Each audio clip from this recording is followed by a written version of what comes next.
तो बच्चों, welcome to dream classes. तो आज हम पढ़ेंगे, बहुत ही महत्वपूर्ण आज का क्लास है। ठीक है, चूँकि आज हम पढ़ने वाले हैं गॉस थ्योरम, यानी गॉस का प्रमेय, और इसे सत्यापित करने वाले हैं। और ये क्वेश्चन है, यानी गॉस का प्रमेय जो है हमारे एग्जामिनेशन में सब्जेक्टिव क्वेश्चन में आता है कि गॉस प्रमेय को सत्यापित करें। ठीक है, तो देखिए आज का क्लास बहुत ही खतरनाक क्लास है। ठीक है, तो चलिए आज के क्लास हम शुरू करते हैं। और जैसा कि देखिए आपके स्क्रीन बोर्ड पे दिख रहा होगा कि गॉस थ्योरम, ठीक है, यानी गॉस का प्रमेय, यानी गॉस साहब, ठीक है, गॉस साहब ने देखिए क्या कहा था। ठीक है, कि गॉस प्रमेय का प्रयोग जो है ना, हम किसी बंद पृष्ठ के लिए कर सकते हैं जो समतल हो, ठोस हो।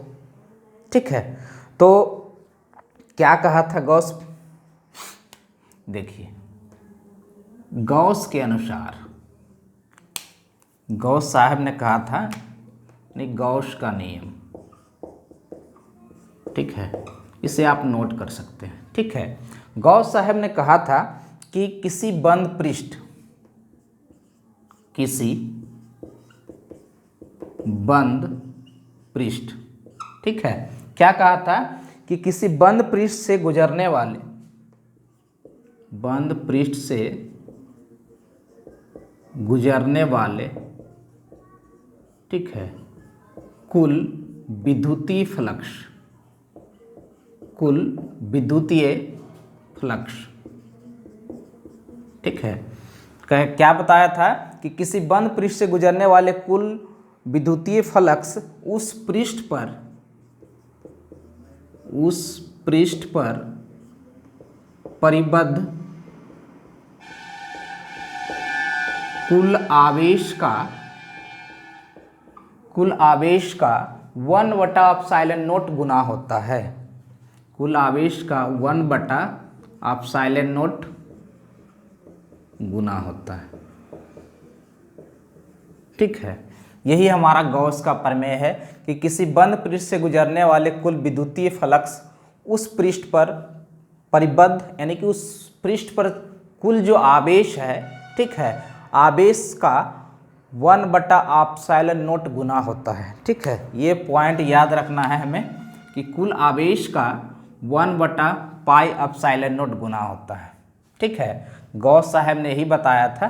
ठीक है, हम आज ही के क्लास में डिस्कस करेंगे। पहले हम सत्यापित कर लेते हैं कि गॉस का प्रमेय का प्रयोग हम कहाँ कर सकते हैं, कहाँ नहीं कर सकते हैं। ठीक है, आज के क्लास में बताऊंगा मैं। तो चलिए, सपोज डैट, है ना, हम मान लेते हैं,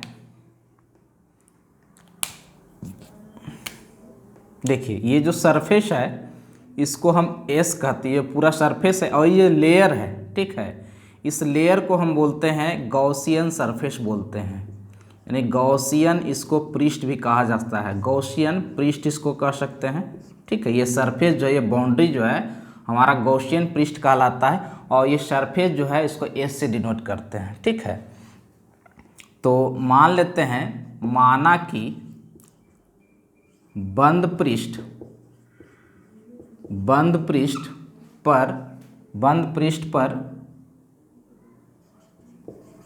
कुल आवेश, कुल आवेश प्लस क्यू स्थित है, तो हमारा संपूर्ण विद्युतीय फ्लक्स, ठीक है, संपूर्ण विद्युतीय फ्लक्स जिसको हम फाई ई कहते हैं, ठीक है, ये क्या होगा, तो कुल आवेश यानी Q का 1/ε0, यानी Q/ε0, ठीक है, यही हमारा होगा, यही हमको साबित करना है। ठीक है, कि यदि हमारा ये बंद पृष्ठ S है और इस पर हमारा कुल आवेश Q स्थित है, तो संपूर्ण विद्युतीय फ्लक्स फाई ई बराबर Q/ε0 होता है बच्चों।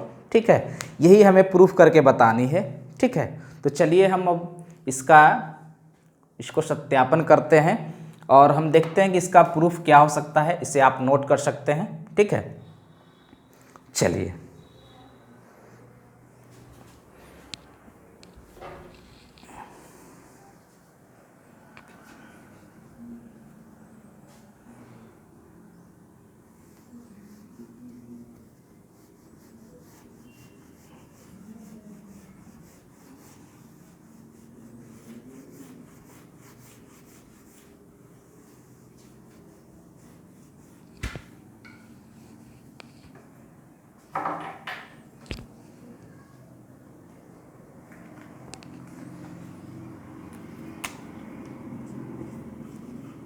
प्रूफ। ठीक है, सबसे पहले देखिए इस फिगर को हम समझते हैं कि माना कि एस हमारा जो है यह बंद पृष्ठ है, ठीक है, और ये जो लेयर है ये हमारा गॉसियन पृष्ठ कहलाता है। हम इस एस बंद पृष्ठ पर किसी बिंदु O पर, ठीक है, किसी O बिंदु पर Q एक आवेश लेते हैं। ठीक है, उसके बाद हम क्या करते हैं कि O से R दूरी पर, ठीक है, एक अनंत सूक्ष्मकार यानी अनंत छोटा सा क्षेत्र हम लेते हैं। ठीक है, जिसको हम क्या कहते हैं, DA कहते हैं। ठीक है, यानी O से P की दूरी, यानी लिख सकते हैं O से P की दूरी जो है हमारा R है। ठीक है, और ये जो हमारा DA क्षेत्र जो है इस O पॉइंट पर जो एंगल बनाएगा, चूंकि ये छोटा क्षेत्र है और O बिंदु पर जो कोण बनाएगा, ठीक है, इसको D ओमेगा कहते हैं। ये हमारा, इसको कह सकते हैं ठोस कोण कह सकते हैं। ठीक है, ये हमारा क्या है, ठोस कोण है। ठीक है, तो चूंकि ये अल्प यानी कि छोटा क्षेत्र है, उसके द्वारा O बिंदु पर बना कोण भी सूक्ष्म कोण होगा, छोटा कोण होगा, इसको हम D ओमेगा से सूचित करते हैं। ठीक है, अब देखिए हमारा यहाँ पर इलेक्ट्रिक फील्ड की दिशा क्या होगी। ठीक है, तो इलेक्ट्रिक फील्ड की जो दिशा होगी हमारा OP की दिशा की ओर होगी, यानी O से P की ओर जो दिशा होगी हमारा इलेक्ट्रिक फील्ड की दिशा, दोनों का दिशा क्या होगा, यहाँ पे समान है। ठीक है, अब क्या है कि यहाँ से जैसे देखिए हमारा जो पृष्ठ है ये इस प्रकार से सतह होगा, तो यहाँ जो परपेंडिकुलर बाहर की ओर निकला हुआ है PN। ठीक है, PN जो होगा PN की ओर, ठीक है, PN की ओर हमारा किसका दिशा होगा, तो DA की दिशा होगी, DA की दिशा होगी। ठीक है, ये सब बात समझनी होगी। ठीक है, और हमारा जो थीटा जो कोण होगा ये हमारा इलेक्ट्रिक फील्ड E और DA के बीच होगा, E और DA के बीच होगा, DA के बीच होगा। ठीक है, ये हमें समझना जरूरी था। ठीक है, अब हम प्रूफ की ओर बढ़ते हैं। यहाँ पे लिखते हैं माना कि एक बंद पृष्ठ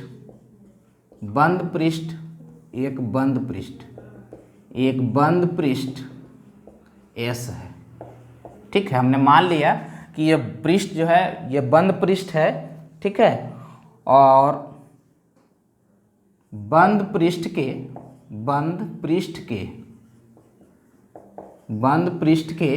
अंदर, ठीक है, बंद पृष्ठ के अंदर किसी बिंदु O पर +Q आवेश रखते हैं।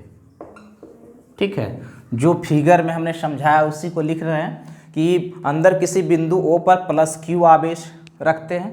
ठीक है, उसके बाद क्या है कि बंद पृष्ठ के, ठीक है, बंद पृष्ठ के अनंत सूक्ष्म क्षेत्र O से R दूरी पर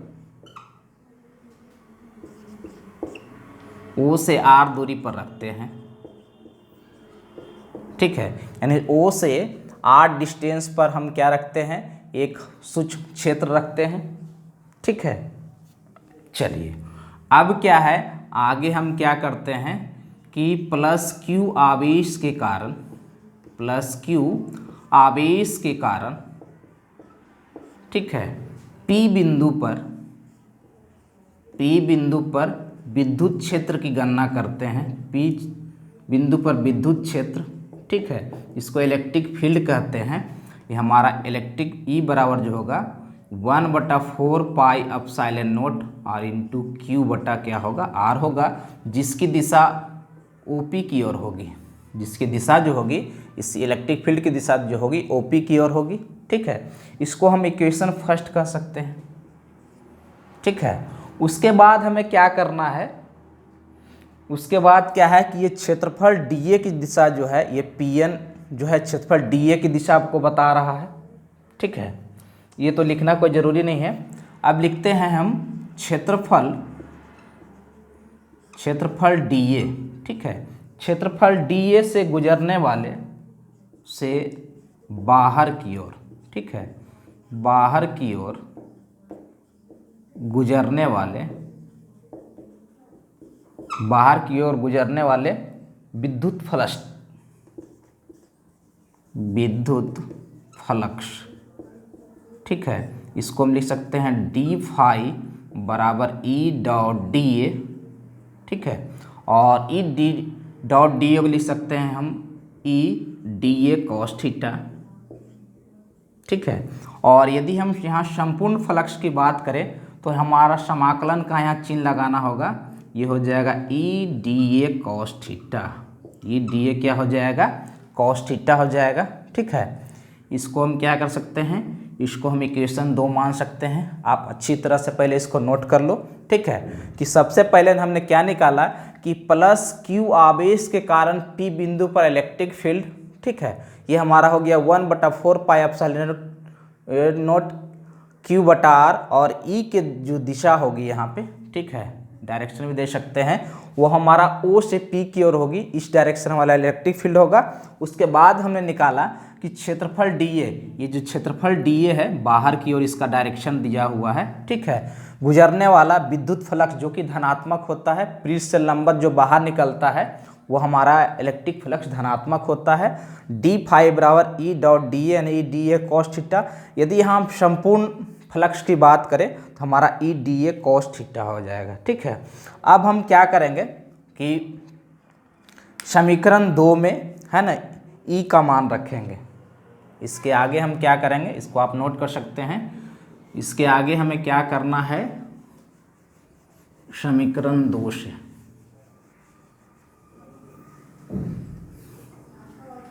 ठीक है, कि समीकरण 2 से फाई बराबर जो है यहाँ पर हमारा E D A cos theta, E का मान हम यहाँ से रखेंगे ये 1/4 pi epsilon naught into Q बटा आर, यानी फाई बराबर जो हो जाएगा 1/4 पाई एप्सिलॉन नॉट इंटू हो जाएगा क्यू बटा आर, और ये हो जाएगा डी ए कॉस थीटा, ठीक है। अब इसका काम खत्म हो गया। अब हम आगे की ओर बढ़ते हैं,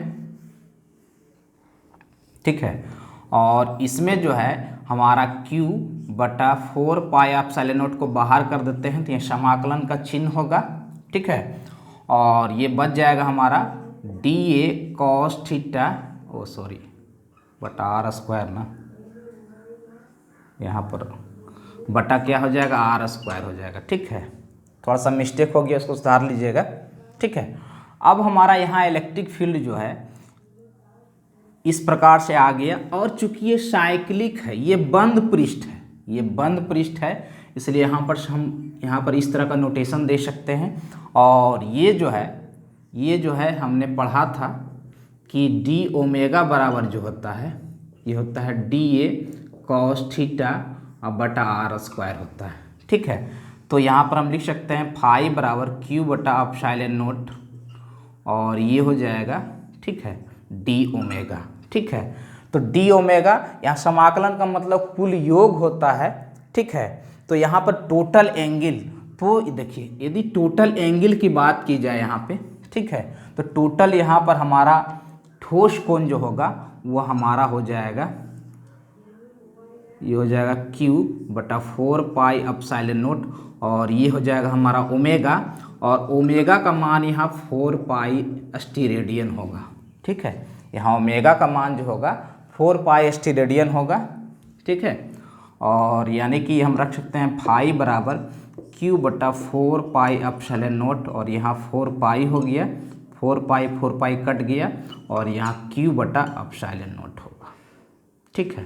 तो यही हमें प्रूफ करना था बच्चों, ठीक है, कि किसी बंद पृष्ठ में कुल विद्युतीय फलक जो होता है उस पृष्ठ पर कुल आवेश का 1/एप्सिलॉन नॉट गुना होता है, ठीक है। तो इस तरह से हमने इसका डिस्क्रिप्शन कर लिया, ठीक है, कि ये हमारा इसका डिस्क्रिप्शन हो गया कि हमारा विद्युतीय फ्लक्स बराबर जो हो गया हमारा Q/एप्सिलॉन नॉट हो गया। ठीक है। तो इस तरह से हम डेरिवेशन को कर सकते हैं। अब देखिए हमको समझना है कि यहाँ पे कि हमारा ये गॉस प्रमेय जो है, गॉस प्रमेय को हम कहाँ लागू कर सकते हैं और कहाँ लागू नहीं कर सकते हैं। इससे पॉइंट नोट करने के लिए बातें हैं, ठीक है। तो इसमें कुछ और पॉइंट को देखते हैं, इसको आप नोट कर सकते हैं। और ख़ास करके ये सब पॉइंट को समझना होगा कि डी ए कॉस थीटा बटा आर स्क्वायर, इसको डी ओमेगा कहते हैं, पहले के क्लास में, पिछले क्लास में पढ़ चुके हैं, ठीक है। ये ठोस कोण होता है, अल्पांश जिसको ठोस एंगल, सॉलिड एंगल कह सकते हैं, ठीक है। चलिए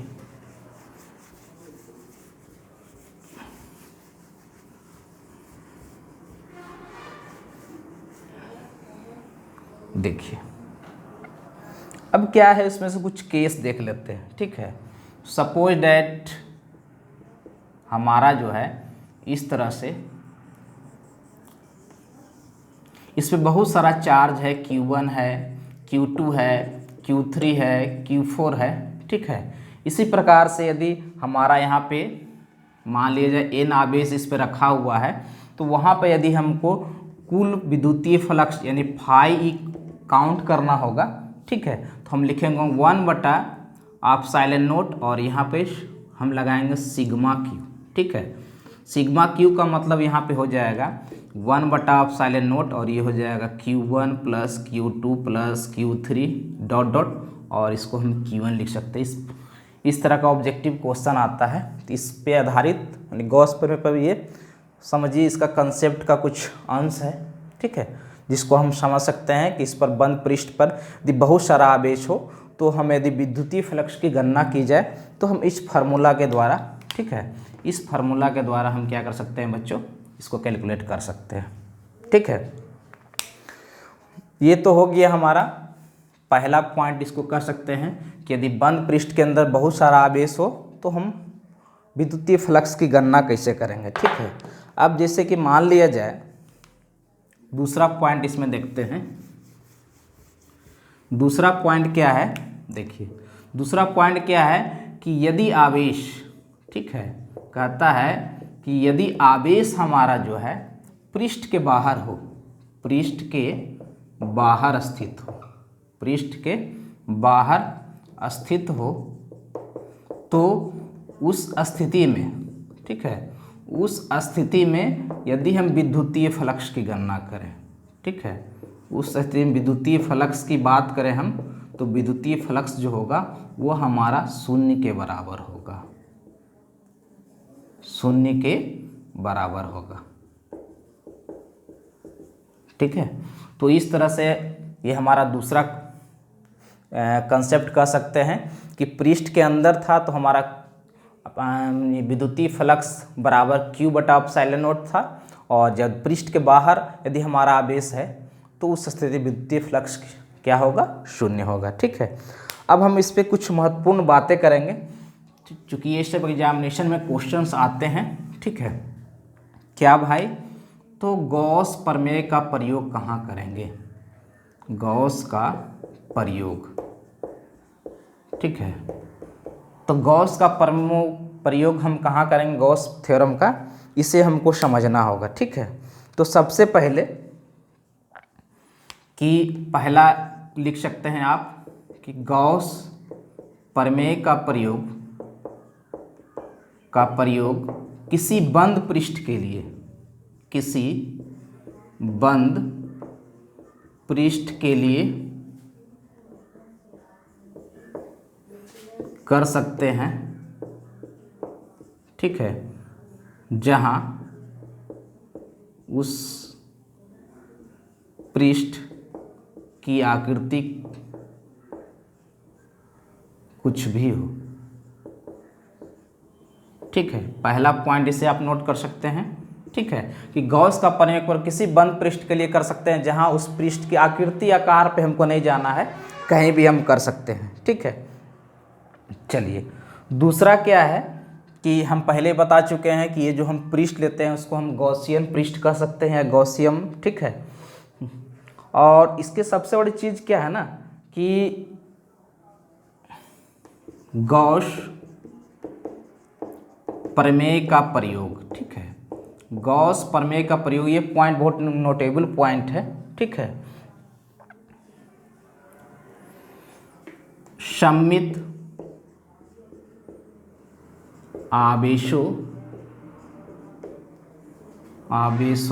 आवेशित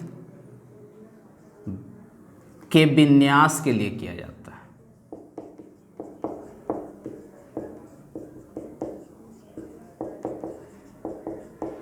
ठीक है, जैसे कि देखिए इसमें हमको समझना कि अब हमारा सममित आवेशित विन्यास है क्या, ठीक है। तो इसमें क्या है, इसमें आ सकता है कि अनंत आकार का, अनंत, ठीक है, अनंत आकार का सीधा आवेशित चालक, सीधा आवेशित चालक, ठीक है। यहाँ पे हम क्या कर सकते हैं, गॉस थ्योरम का प्रयोग कर सकते हैं, ठीक है। नहीं तो हम और कहाँ कर सकते हैं, तो अनंत विस्तार के आवेशित चादर पर, अनंत विस्तार के आवेशित चादर पर, आवेशित चादर पर हम क्या कर सकते हैं बच्चों, तो गॉस थ्योरम का प्रयोग कर सकते हैं, ठीक है। और कहाँ कर सकते हैं, तो ये सभी जगह पर हम विद्युत क्षेत्र काउंट कर सकते हैं। यहाँ पे क्या कर सकते हैं, विद्युत क्षेत्र काउंट कर सकते हैं,